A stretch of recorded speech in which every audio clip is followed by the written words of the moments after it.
வணக்கம், நான் உங்கள் நண்பன் புதுயுகம் போட்டித் தேர்வர்களின் துணைவன். நேஷ்னல் ரெனைசன்ஸில் அடுத்தது நம்ம பார்க்க போகிறது அலிகார் மூமெண்ட், அலிகார் இயக்கம் அப்படிங்கிறது. இந்த அலிகார் இயக்கத்தை தொடங்கினது யார் அப்படின்னா சர் சையத் அகமது கான் அப்படிங்கிறவர் தான். 1875ஆம் ஆண்டு தொடங்கப்பட்டது. சரி, இந்த இயக்கம் யாருக்காக தொடங்கப்பட்டது அப்படின்னா முழுக்க இஸ்லாமியர்களை பாதுகாக்கணும் அப்படிங்கிற நோக்கத்தில் தொடங்கப்பட்ட ஒரு இயக்கம். 1886ஆம் வருடம் நம்மளுடைய சையத் அகமது கான் அப்படிங்கிறவர் முகமதன் எஜுகேஷனல் கான்ஃபரன்ஸ் அப்படிங்கிற ஒன்றை தொடங்கியிருந்தார். இந்த இயக்கம் ஒருபோதும் அரசியலில் ஈடுபடாது அப்படின்ற சொல்லி தான் தொடங்கியிருந்தார் நம்மளோட சையத் அகமது கான். இதோட முக்கியமான நோக்கம் இஸ்லாமியர்களோட கொள்கைகளை இருக்கக்கூடிய எல்லா இஸ்லாமியர்களுக்கும் பரப்புறது தான் அவங்களோட முக்கியமான நோக்கம். இந்த அமைப்பின் சார்பாக தான் 1864 தொடங்கப்பட்டதான் டிரான்ஸ்லேஷனல் சொசைட்டி, அப்படி இல்லைனா சயின்டிஃபிக் சொசைட்டி அப்படின்னு பேர். அது எதற்காக தொடங்கப்பட்டது அப்படின்னா ஆங்கிலத்தில் இருக்கக்கூடிய அறிவியல் நூல்கள் எல்லாத்தையுமே அவங்களுடைய தாய்மொழியான உருது மொழியில் டிரான்ஸ்லேட் பண்ணி மக்களுக்கு கொடுக்கறதுக்காக தொடங்கப்பட்டதான் டிரான்ஸ்லேஷனல் சொசைட்டி, மொழிபெயர்ப்பு இயக்கம் அப்படின்னு பேர். இது 1864ஆம் ஆண்டு தொடங்கப்பட்டது. இந்த சையத் அகமது கான் அப்படிங்கிறவர் தான் 1875ஆம் வருடம் அலிகார் ஸ்கூல் அப்படிங்கிற ஒன்றா தொடங்கியிருந்தார். அதுதான் பின்னால் 1877 மாடர்ன் ஸ்கூலாக மாறி இருந்தது. சரிங்களா? இதுதான் 1920 அலிகார் முஸ்லீம் யூனிவர்சிட்டியாக மாறி இருந்தது 1920. ஓகேவா? அப்போ இதோட முக்கியமான நோக்கம் இன்னொன்று இவர் என்ன சொல்லியிருந்தார் அப்படின்னா சையத் அகமது கான் அப்படிங்கிறவர் நம்மளுடைய இஸ்லாம் வளரணும் அப்படின்னா அதற்கு முக்கியமான தேவை அப்படிங்கிறது ஆங்கில மொழியை சார்ந்து இருக்கிறது மட்டும்தானே தவிர வேறு வாய்ப்புகள் இல்லை அப்படின்னு இவர் தான் சொல்லியிருந்தார். ஆங்கில மொழியில் தான் எல்லாமே சிறந்ததாக இருக்குது அப்படின்னு சொல்லியிருந்தது நம்ம சையத் அகமது கான் தான். சரியா? இன்னொன்று, இதற்கடுத்து தொடங்கப்பட்ட அனைத்து இஸ்லாமிய இயக்கங்களுமே சீர்திருத்த இயக்கங்களுமே அலிகார் இயக்கத்தை மிகப்பெரிய அளவில் எதிர்க்க தான் செஞ்சாங்க. பெரிய அளவில் அதற்கான ஆதரவுகள் கிடையாது. அடுத்து நம்ம பார்க்க போகிறது த தியோபந்த் ஸ்கூல் அப்படிங்கிறது. இந்த தியோபந்த் ஸ்கூல் அப்படிங்கிறது இதுவும் எதற்காக அப்படின்னா இஸ்லாத்தை பாதுகாக்கணும் அப்படிங்கிற நோக்கத்தில் தொடங்கப்பட்டதான் இந்த தியோபந்த் மூமெண்ட் அப்படிங்கிறது. இதுவும் முக்கியமாக இஸ்லாமியர்களே ஒரு முக்கியமாக ஒரு தலைவரை பார்க்கக்கூடிய, அதாவது முஸ்லீம் உலேமாஸ் அப்படின்னு சொல்லுவாங்க, அவங்களால தொடங்கப்பட்டது தான் இந்த தியோபந்த் ஸ்கூல் அப்படிங்கிறது.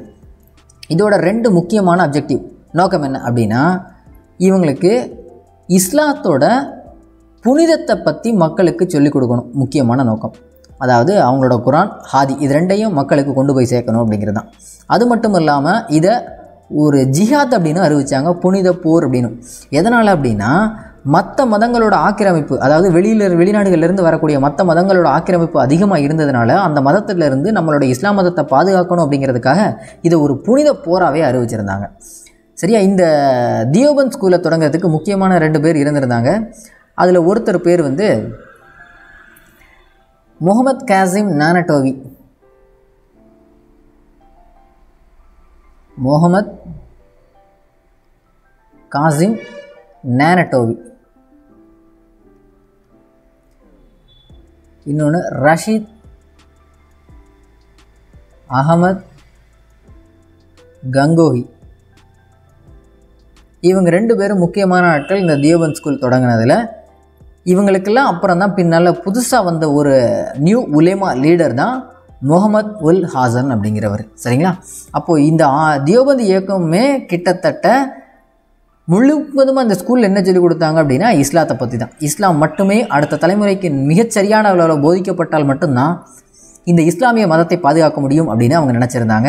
இவங்களுமே கிட்டத்தட்ட அலிகார் மூவ்மெண்ட்டுக்கு பயங்கர எதிராக தான் இருந்திருந்தாங்க. ஏன்னா நம்மளோட மதத்தில் எல்லாமே இருக்குது, நாம் எதுக்கு இன்னொரு மதத்தை பின்பற்றணும் அப்படிங்கிற மாதிரி, இன்னொரு மொழி அதாவது ஆங்கிலத்தை எடுக்கணும் அப்படிங்கிறதுக்காக.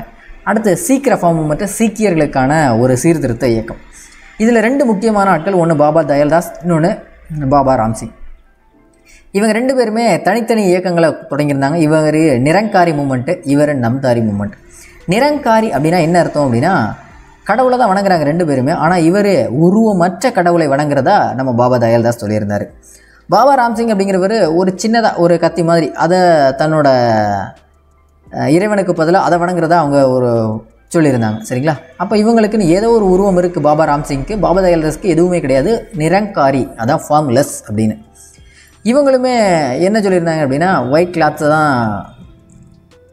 உடுத்தணும், அதே மாதிரி இந்த இறைச்சி உண்பது எல்லாத்தையும் இறைச்சியெல்லாம் உண்ணக்கூடாது அப்படிங்கிற அளவுக்கு இவங்களோட கொள்கைகள்லாம் இருந்தது. இதெல்லாம் எப்போ தொடங்கப்பட்டது அப்படின்னா இதன் சார்பாக தொடங்கப்பட்ட ஒரு அமைப்பு தான் சிங் சபா. இது 1873 தொடங்கப்பட்டது. இந்த அகாலி இயக்கம் அப்படின்னு ஒன்று தொடங்கப்பட்டது 1920. அந்த அகாலி இயக்கத்தின் முன்னோடி எதுன்னு கூட கேள்வி கேட்கலாம். அது நம்மளோட சிங் சபா தான். சரியா? அப்புறம் இந்த சபாவின் சார்பாக நமக்கு தொடங்கப்பட்டதான் Khalsa college. With help of British சப்போர்ட்டோடு தொடங்கப்பட்ட ஒரு காலேஜ் அம்ரிஸ்டாரில். இது எல்லாமே எதுக்கு அப்படின்னா சீக்கியர்களோட புனிதத்தை பாதுகாக்கணும் அப்படிங்கிறது தான். அது மட்டும் இல்லாமல் குர்முகி அப்புறம் பஞ்சாபி லிட்ரேச்சர் இதெல்லாம் அவங்களோட சீக்கியம் சார்ந்த சில ஸ்கிரிப்ட் இதெல்லாம் பாதுகாக்கணும் அப்படிங்கிறது தான். அப்புறம் 1920 தொடங்கப்பட்ட அகாலி மூமெண்ட் இருக்கு இல்லையா, இது எதுக்காக தொடங்கப்பட்டது அப்படின்னா மகன்ஸ் அதாவது பிரிஸ்ட் என்ன பண்ணுறாங்க அப்படின்னா சீக்கியர்களோட குருத்வார்ஸ் அதாவது அவங்க சீக்கியர்களோட கோவில்கள் இருக்கு இல்லையா அதெல்லாம் கைப்பற்றியிருந்தாங்க. அதெல்லாம் திரும்பியும் மீட்டெடுத்து அது சீக்கியர்களுக்கே உரித்தானதாக கொண்டு வரணும் அப்படிங்கிறக்காக தான் இந்த போராட்டங்கள்லாம். அவங்கள தன ஒரு அரசியல் இயக்கமாகவே மாற்றி வச்சுருந்தாங்க. சரிங்களா? அப்போது இந்த பார்சி ரெஃபார்மோட முக்கியமான நோக்கம் சீக்கிய ரெஃபார்மோட முக்கியமான நோக்கம் என்ன அப்படின்னா அந்த கோவில்கள் குருத்வார்ஸ் சீக்கியர் கோவில்களெல்லாம் மீட்டெடுக்கணும் பிரிஸ்ட் இருந்து. அது முக்கியமான நோக்கம். இன்னொன்று சீக்கிய மதத்தை பாதுகாக்கணும். ஓகேவா? இதுதான் அவங்களோட முக்கியமான நோக்கம். அதுக்கு 2 விதமான வழியில் போராடினாங்க. ஒன்று நிரங்காரி மூமெண்ட், இன்னொன்று நம்தாரி மூமெண்ட் அப்படிங்கிறது.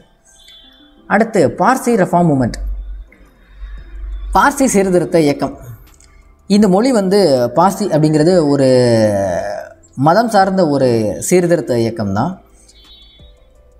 இந்த சீர்திருத்த இயக்கம் எங்கே தொடங்கப்பட்டது அப்படின்னா பாம்பேயில் 1850-51 காலகட்டத்தில் தொடங்கினது. யார் அப்படின்னா ஃபுர்துஞ்சி நவ்ரோஜி, SS பெங்காலே, அப்புறம் இதில் நம்ம தாதாபாய் நவ்ரோஜி எல்லாரும் கூட இதில் ஒரு பார்ட்டாக தான் இருந்திருப்பாங்க. சரிங்களா? அப்படிப்பட்ட ஒரு இயக்கம் அவங்களோட அந்த பார்சி ரிலிஜியனை பாதுகாக்கணும் அப்படிங்கிறதுக்காக இதன் சார்பாக தொடங்கப்பட்ட ஒரு முக்கியமான ஒரு பத்திரிகை தான் மந்த்லி ஜேர்னல் தான் ஜெகத் மித்ரா அப்படிங்கிறது.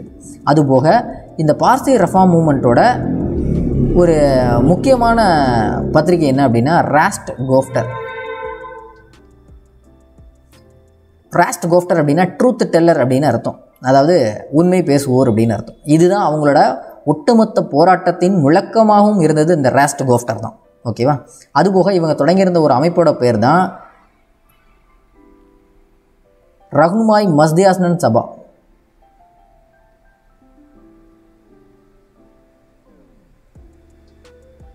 ரஹ்னுமாய்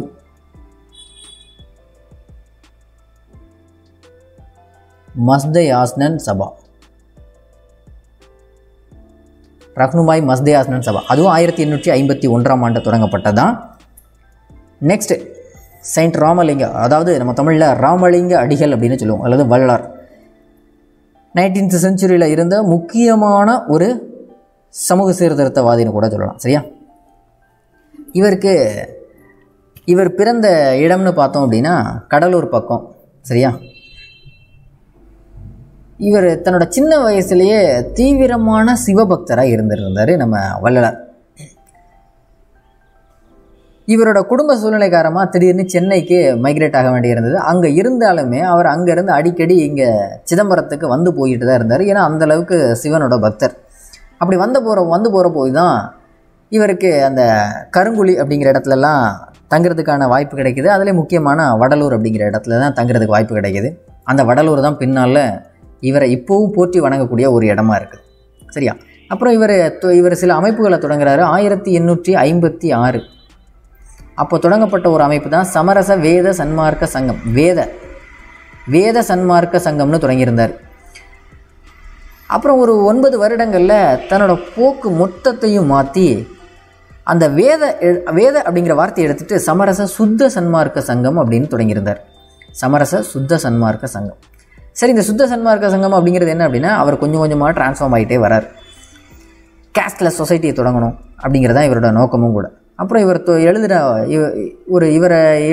இவரோட ஐடியாஸ் எல்லாம் தொகுக்கப்பட்டது தான் திருவருட்பா அப்படிங்கிறது. கிட்டத்தட்ட 6000 பாடல்கள், எக்ஸாக்டாக சொல்லணும்னா 5818 பாடல்கள், அதாவது 6 திருமுறைகளாக தொகுக்கப்பட்டது. அதுதான் திருவருட்பா அப்படிங்கிறது. இதெல்லாம் தொகுத்தவர் யார் அப்படின்னா தொழுவூர் வேலாயுத முதலியார். 1லிருந்து 4வது திருமுறை வரைக்கும் தொகுத்தது தொழுவூர் வேலாயுத முதலியார். 5வது 6வது யார் தொகுத்தானு இப்போ வரைக்கும் தெரியல. சரிங்களா? அது மட்டும் இல்லாமல் இவர் 1867 தொடங்கப்பட்ட ஒரு அமைப்பு தான் சத்திய தர்ம சாலை அப்படிங்கிறது. அப்புறம் 1872 தொடங்கப்பட்டதான் சத்திய ஞான சபை அப்படிங்கிறது.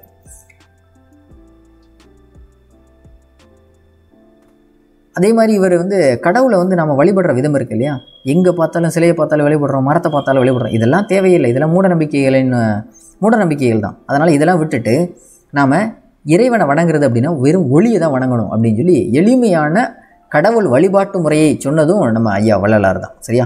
ராமலிங்க அடிகளார் அப்படிங்கிறவர் தான். இவரோட அந்த கடைசி 5வது 6வது திருமுறைகள் இருக்கு இல்லையா, அதில் 100 பாடல்கள் எடுத்து தான் தன்னோட சொந்த செலவில் ஐயா பெரியார் அவர்கள் அதை வெளியிட்டு, கடவுளோட மறுப்பு கொள்கை என்பது நான் சொல்வது மட்டுமல்ல, நீங்கள் இவ்வளவு நாளாக வழிபட்டு கொண்டிருக்கக்கூடிய வள்ளலாரை சொன்னது தான் அப்படின்னு சொல்லி அவர் பதிப்பித்து வெளியிட்டிருப்பார். சரிங்களா? ஓகே. இவரோட முதல் உரைநடை நூல் அப்படின்னு கேட்டால் அது மனுமுறை கண்ட வாசகம் அப்படிங்கிற நூலும் ஐயா வள்ளலாரோட தான். ஓகேவா? Okay, thank you.